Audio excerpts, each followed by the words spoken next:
It got incorporated in different ways. In the theatre company that I was working with at the time, when there was a choice at a certain point, when in 1976, when Soweto uprising started, we had a choice. Do we continue with the theatre that we're making, or do we go to the barricade, so to speak?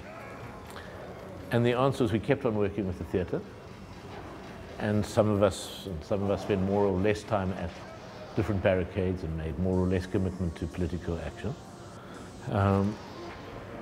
But I suppose the decision that, for me, I stayed on in the studio, I kept on working, was an important one. Understanding that's where my work and my life was, really. I would not have been a good politician, and an even worse soldier.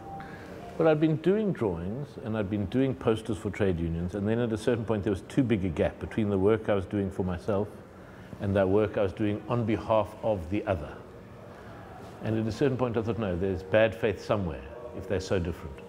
So I stopped drawing, I gave up being an artist, I left South Africa, came to Paris to study theatre, thinking I would then be an actor, discovered I couldn't be an actor, went back to South Africa, tried to work in film, discovered I couldn't work in the film industry, it was too terrible, and found I was back doing drawings, but very different drawings. Drawings that were done for myself without a sense of how they would fit into the larger struggle inside South Africa. They were a retreat from it into the world of the studio.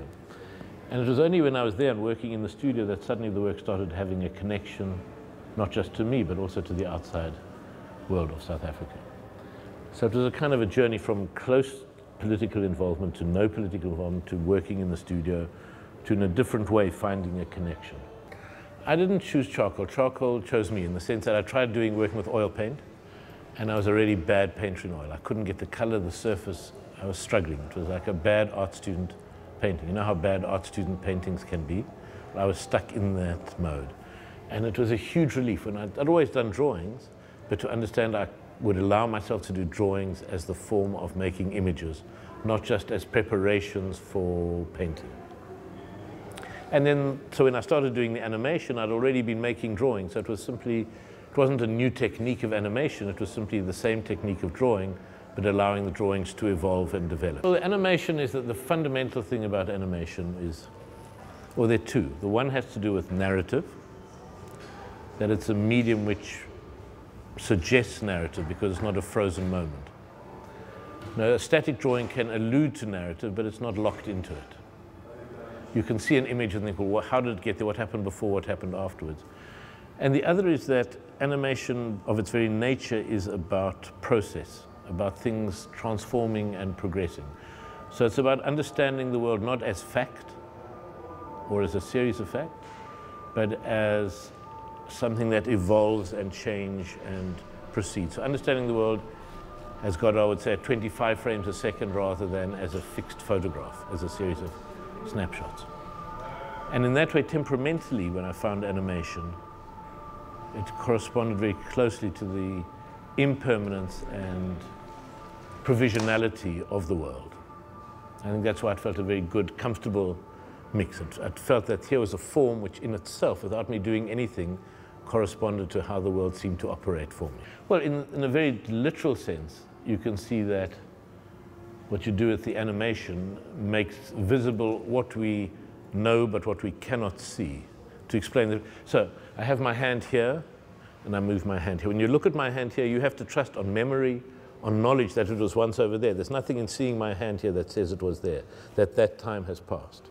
With the animation, I first draw the hand there, and then I erase it and I redraw it here, but there's a trace of it there, and there's a trace all the way through. So there's something in the paper which tells us something more than we see, which is to say that things appear here, but we've got to understand everything has its history built into it, which becomes invisible in the normal space of the world. And this kind of drawing makes then, in a very literal sense, visible what we know but don't see. So it's as simple as that there's no deeper philosophy inside that. Yeah, I suppose the long-term project of the drawings is trying to not understand, nor necessarily mirror, but go in and out of contact with how it is that we meet the outside world. And when we meet the outside world, it's always a mixture of what the world presents to us and what we know and present onto that image of the world. So in a way, a drawing or a projection is a very direct example of that. You have a projection, like in the nose sections, of these pieces of paper. So you can see, all right, that's a projection of these torn pieces of paper. But from within ourselves, we project onto that, oh, that is a horse.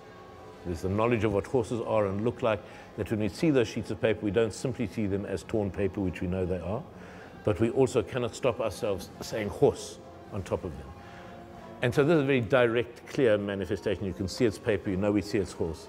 But that is how we, whatever we do in the world, we are also not imposing on it, but having this negotiation between what it provides and what we project onto it to make sense of it. And so a drawing or a projection surface are all kind of membranes for where we and the outside world meet. I mean, inside us, it's kind of the back of our retina where an image comes in and it's there, and then our brain translates it, and then we know what it is.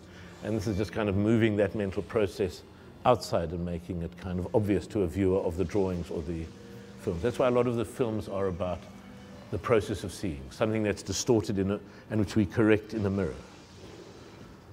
That distorting mirror is kind of a metaphor for what we do all the time. We take, you know, fragments out of a distorted view of that picture, but in our brain we've corrected it to know that that's actually a rectangle that we're seeing at an angle. So those kinds of what we do when we see, but also obviously how we understand fragments of a conversation.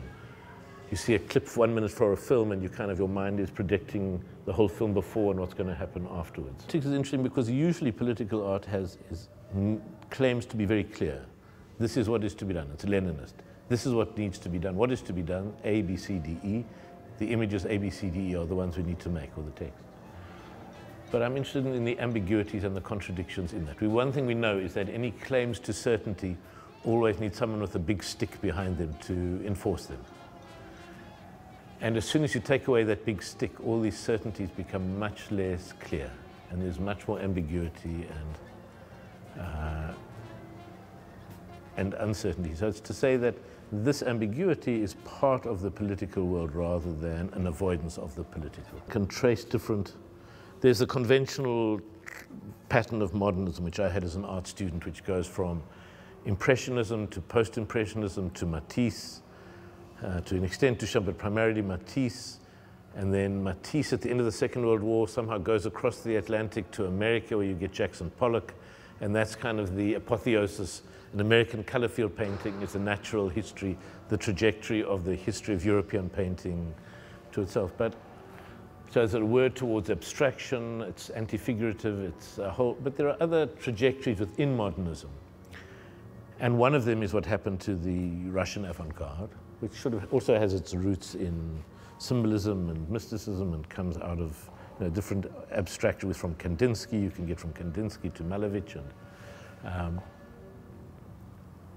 But it struck me as an area, as a time in which one could say, how did artists, what was that utopian moment when artists thought they could be in sync with a political transformation? And what are the places where that direction of modernism came to an end in the 1920s, whether it was with Neue Sachlichkeit, continued a bit with Beckmann through that, or with the Russian avant-garde in the 1930s in Russia, and in a way going back to try to track, not to try to copy them or to say one can follow from therein, but to note them as kind of not necessary endpoints where still new things can be found.